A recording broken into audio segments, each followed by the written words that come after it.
Halo sahabat makna dimanapun Anda berada. Senang kembali berjumpa dengan Anda dalam program Sate Bang Jack. Mari kita siapkan hati membaca dan merenungkan sabda Tuhan. Bacaan hari ini kita renungkan dari Filipi 3 ayat 12 sampai 13. Bukan seolah-olah aku telah memperoleh hal ini atau telah sempurna, melainkan aku mengejarnya kalau aku dapat juga menangkapnya.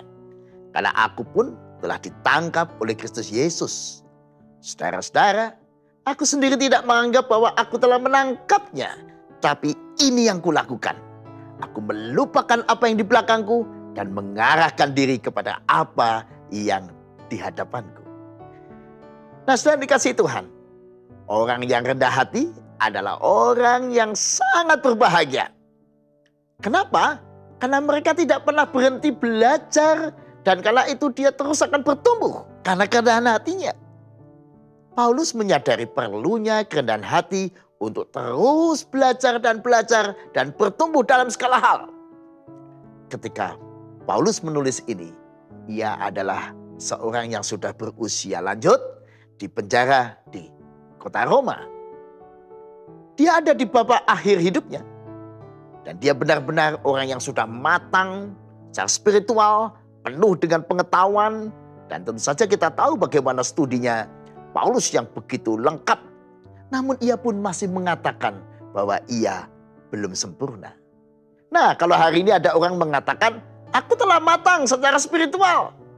Seharusnya orang itu malu. Karena seharusnya Rasul Paulus lah yang lebih layak.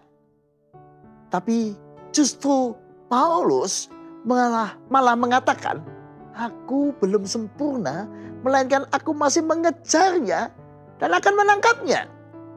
Dengan kata lain, ia dengan rendah hati merasa masih butuh belajar. Dia ingin terus bertumbuh dan makin serupa dengan Kristus. Nah, inilah saudara dikasih Tuhan. Motivasi untuk terus belajar, makin serupa dengan Kristus menjadi motivasi yang penting dalam kehidupan kita. Awas, kesombongan atau kebanggaan yang berlebihan bisa jadi jebakan yang membuat orang Kristen tidak belajar dan tidak bertumbuh lagi dalam Kristus. Mengapa? Karena ketika Anda merasa sudah matang, sudah sempurna, sudah tahu, sudah serba tahu, Anda tidak lagi berusaha untuk bertumbuh. Dan secara spiritualitas Anda akan mandek. Dan tentu saja Anda akan makin sulit untuk serupa dengan Kristus. Di sisi lain, kerendahan hati yang dimulai dengan selalu mawas diri, melakukan evaluasi diri, check up hati, akan membuat Anda bahagia. Karena akan membuat Anda terus belajar dan terus untuk belajar bertumbuh, makin hari makin serupa dengan Kristus. Nah, karena itu marilah kita melangkah dengan kerendahan hati demi kebahagiaan kita sendiri. Seperti Mazmur 139 ayat 23 sampai 24. Selidikilah aku ya Allah dan kenalah hatiku. Ujilah aku dan kenalah pikiran-pikiranku. Lihatlah apakah jalanku serong dan tuntunlah aku di jalan yang kekal. Tuhan memberkati. Mari kita berdoa. Ya Tuhan, ajarkanlah kami untuk terus belajar mengontrol hati dan pikiran kami. Supaya kami belajar rendah hati di hadapan Tuhan.